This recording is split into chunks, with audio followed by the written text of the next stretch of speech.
Okay, I'm going to go through the first part of the Second World War today. So we talked about the rise of the Nazis in Germany, and so what starts the war is their invasion of uh, of Poland, and the British and the French had promised to declare war. They do declare war, but then there's this long period of a phony war where nothing's really going on. And so we know there's going to be a conflict, and both sides are getting ready, but they're not actually fighting each other directly. So in World War One, the Germans had invaded, going through Belgium, and they had swept through the northern part of Belgium. That was the main part of their invading force. And so they kind of played on that in their plans for World War II. They set up a plan that would feint to the north to draw the British and the French armies up to the north, and then they would surround them this time from the south. So the main thrust this time is going to come from the south. So this is what the map on the right-hand side shows. That the plan was more or less the same as for World War One, violating the neutrality of Belgium in order to invade France. So the French had prepared for this kind of conflict by building the line that you see to the top left. That's the Maginot Line. And so the tragedy of all of this is that they only built the Maginot Line between France and Germany. They didn't build it along Belgium or along Belgium's frontier with Germany, and so the Germans could just go around it. And so at this point, the Germans surround the French army. And so from the French perspective, there's been one disaster after another. You had the First World War, which France won, but it seemed to be pointless, and you lost an entire generation of young men. The democratic government of France was a coalition-based government, often unstable, and so the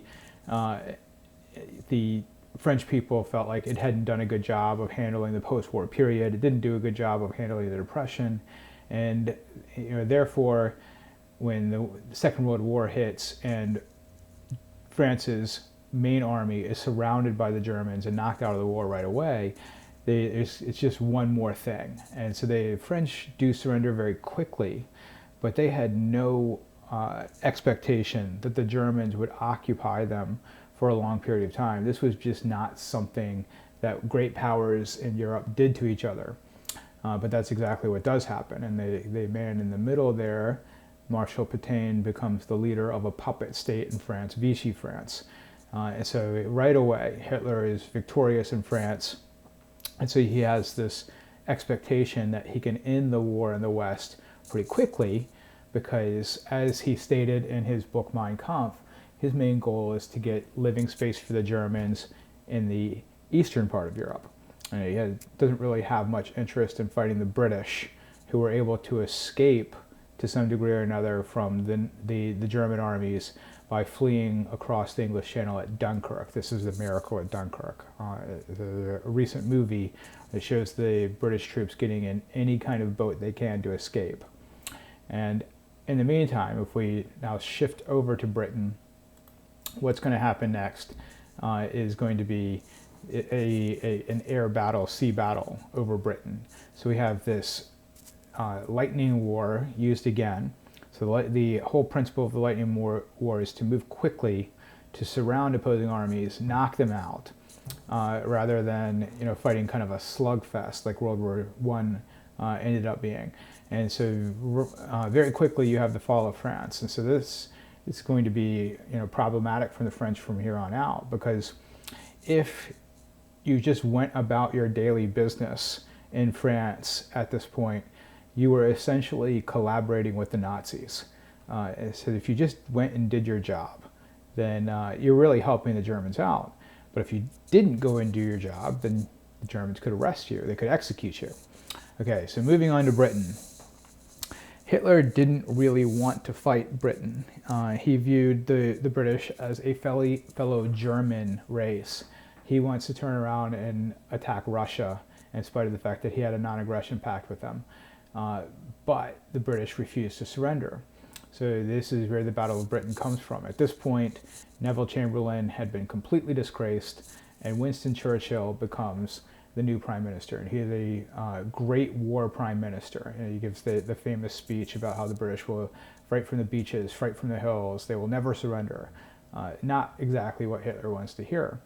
And so what we have here is a country in Britain that has a great navy, and Germany has the best army in the world. If they could just get their army across the English Channel, they win World War II. And so they need to destroy the British Navy. Well, to destroy the British Navy, they have to destroy the British Air Force, which is protecting the Navy. Germany did have a larger Air Force, and so they're thinking, we could use that, we can bomb Britain into submission, we can destroy their Air Force, then we can destroy their Navy, then we win the war. So the British were able to pretty effectively fight back. Part of it was they just had home field advantage, it's fighting over Britain.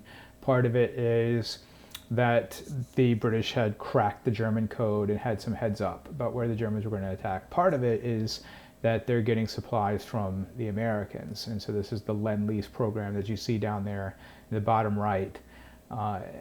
And so part of it is that the British had developed radar installations and could detect the path of the German attack. So the Germans still could have worn the British out with this kind of air bombardment. But before it can be won, Hitler tires of this, and he turns and he invades the Soviet Union, which was his primary goal from the start anyway.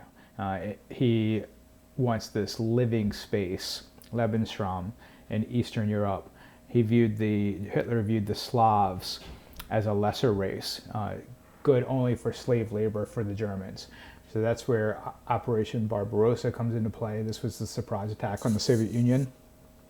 The British, again, had broken the German code. They knew this was going to happen. They tried to warn Stalin that this was going to happen. And Stalin, being the paranoid guy that he is, thinks it's a trick. That they're trying to trick him into fighting the Germans for them. And so he is taken completely by surprise. So you can see how far the Germans are able to advance. And at this point, Hitler had been right about the Allies backing down at Munich. He had been right about the Allies backing down when he remilitarized the Rhineland. And so he comes to believe that he is a military genius and that he knows what's going to happen better than his generals do. And this is a lucky thing for the Russians, because had they followed the advice of the German generals, that might have been it for the Soviet Union. So what happens instead is that Hitler, you can see, launches this three-pronged attack. They don't just go after the main two cities in the north. They don't just go to the south for the oil fields. They kind of don't really do anything very well and instead spread themselves out. Now, on top of that, as they invade, instead of representing themselves as liberators and coming in and saying, we're freeing you from Stalin, instead, the Germans apply Hitler's racial ideas and enslave Slavic people, often working them to death. So it is the rare achievement here by Hitler that he made himself appear to people in Ukraine as worse than Stalin. And so this becomes a patriotic war. It's called the Great Patriotic War in Russia today. And so now moving on to Asia, we talked about the militarization of Japan. So at this point, you have, running Japan, military leaders who believe that the best way for Japan to get the industrial raw material it needs is to conquer places that have them and extract those resources from those areas. Now, they didn't think of it that way. They thought of themselves as liberating parts of East Asia from American and European rule. And that expansion had already brought them into conflict with the Americans. And so as Japan invaded China, the Americans perceived this as being an infringement on their trading zone. And so the more Japan invaded territory in China, the more the United States kind of tightened the screws with economic sanctions. And so the last straw for the Japanese was the United States imposing sanctions on the sale of oil and scrap metal to Japan. The Japanese perceived that move as something like a declaration of war. And that's where the decision to bomb Pearl Harbor comes from. The Japanese talked themselves into this proposition that they would be able to destroy enough of the American Pacific Fleet that in the time it took the Americans to rebuild, the Japanese would be able to conquer an empire in East Asia. And by the time the Americans had recovered, it would be too late, too easy to defend the empire. And so the bombing of Pearl Harbor is the day that will live in infamy, bringing the United States into the war. And in a way, the United States is lucky here because the aircraft carrier fleet was not in the harbor when the bombing came. But otherwise, the Japanese were able to use a very well-developed plan where they kept radio silence all the way across the Pacific. This was a remarkable achievement in that time. The United States had cracked the Japanese code, but because the Japanese traveled under radio silence, they were taken by surprise nonetheless. And so the United States enters the war. And so at this point we have a side, the Allies, and so the main Allied leaders are in the kind of the top middle is Churchill of Britain, and then we have FDR, Franklin Roosevelt, the President of the United States at that time, and then the bottom left we have Stalin. And the bottom right we have Charles de Gaulle, who is a leader of the French resistance, but the big three, as they were known, are seen sitting in the bottom center at the Yalta Conference. So that's the Allied side. And the other side, we have the Axis side. So really, the Allies are able to present a much more united front than the Axis ever was able to. So you have Germany, led by Hitler, and we have Italy, led by Mussolini. Italy was no help. Italy was the dead weight that the Nazis had to carry around. And then we have, in the Pacific, the Japanese. Now they kind of coordinated. And so when the United States declares war on Japan, Hitler honors his alliance with Japan and declares war on the United States. But other than that, they really don't coordinate. You know, you can imagine how the war might have gone differently had the Japanese attacked the Soviet Union instead of bombing Pearl Harbor. And so that's the kind of coordination we would see a little bit more on the Allied side than on the Axis side. So we talk about the First World War as being a world war, and it was fought around the world. But World War II is even more of a global conflict. You see much greater conflict in Asia and the Pacific Islands, European and American armies, in parts of Africa as well. And so there are Japanese armies much more involved in this war than in the First World War. And so truly a global conflict. And what that means for the United States is a two-front war. You have to fight on the Atlantic side and the Pacific side. The decision was made to prioritize the defeat of Germany over the defeat of Japan. It's kind of an odd decision if you think about it, in that the United States was bombed by Japan, not Germany. But the United States had identified Germany as the greater threat to American interests. So one of the things we talked about during World War I was the Armenian genocide, and so the targeting of the Armenians during a total war, kind of scapegoating them for Ottoman weakness. And so the Holocaust is an event that is similar in a lot of ways to that. Is using the cover of total war and blaming this group for the shortcomings of the previous total war and this one. And it's going to lead to a similar type of genocide. So genocide is the purposeful destruction of a group. And we see the real rise of genocidal actions during the 20th century with modern weapons and transportation. And so the Armenian genocide would be one example. We also have Stalin's genocide of political enemies and economic enemies. And so let's look at the Holocaust and where it parallels these and where it is also different. And so the key here, as in Soviet Russia, is totalitarianism.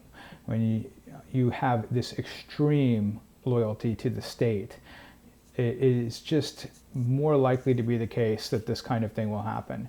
because people are hardwired to work together, collaborate with each other, and obey authority.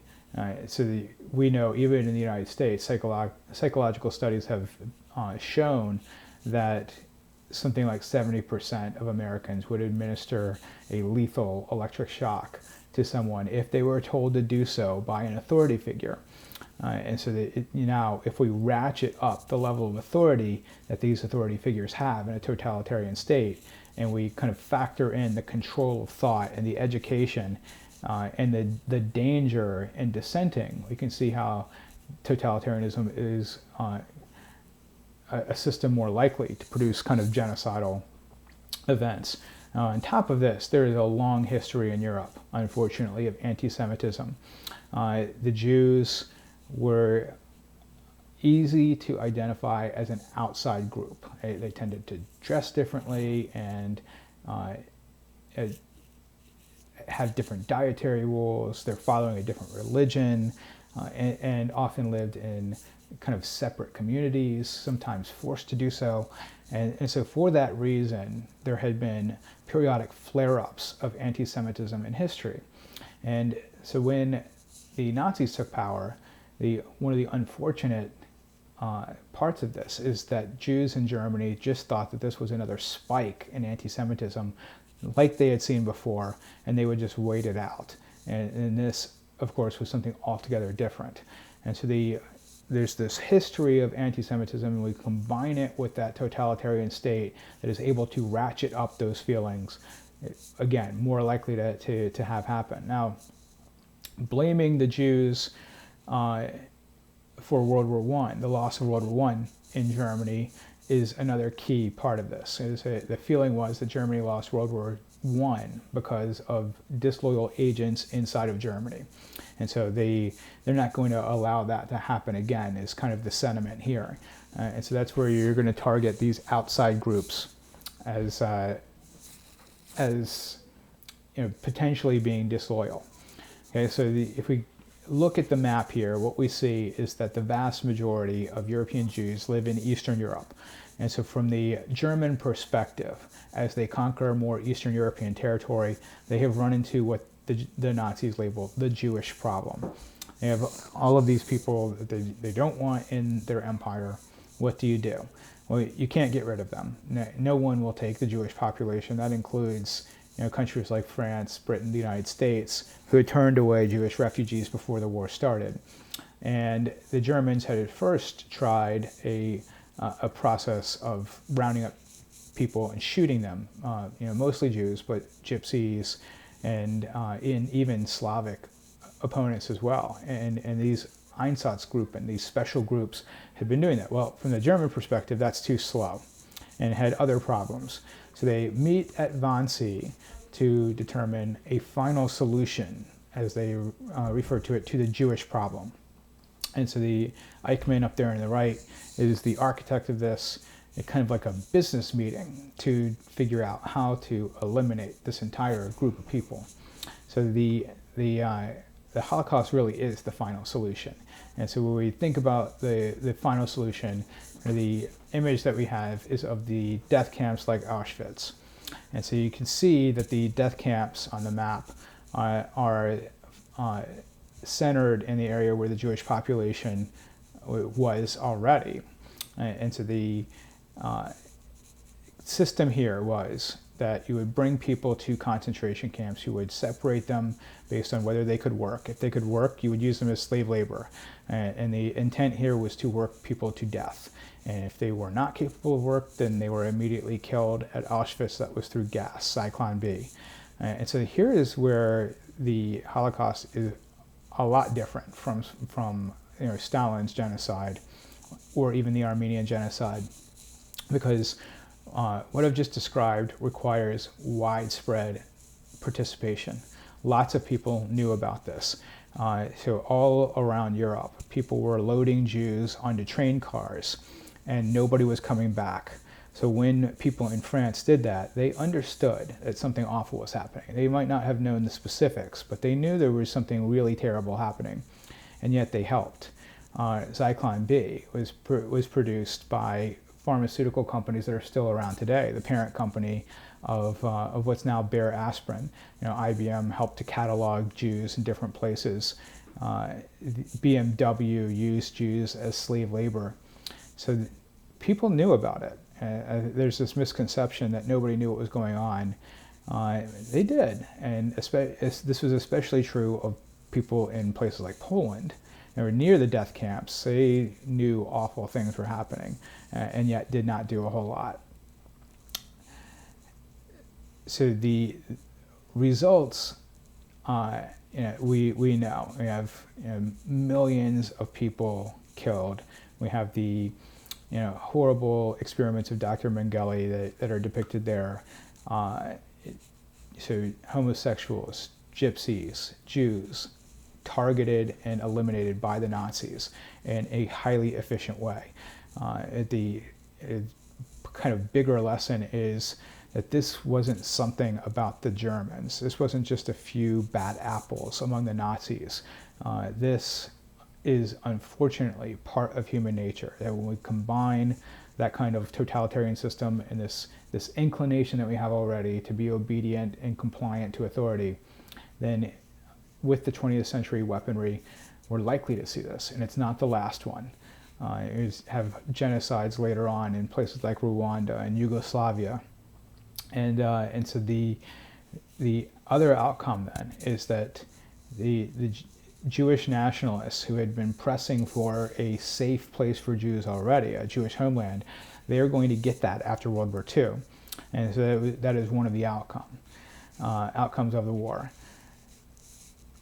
All right, I'm going to stop there, and what I'll do next time is go over the Asian theater of the war, and we'll talk about the winding down of the conflict, the D-Day invasion, when we get to that point in the next lecture.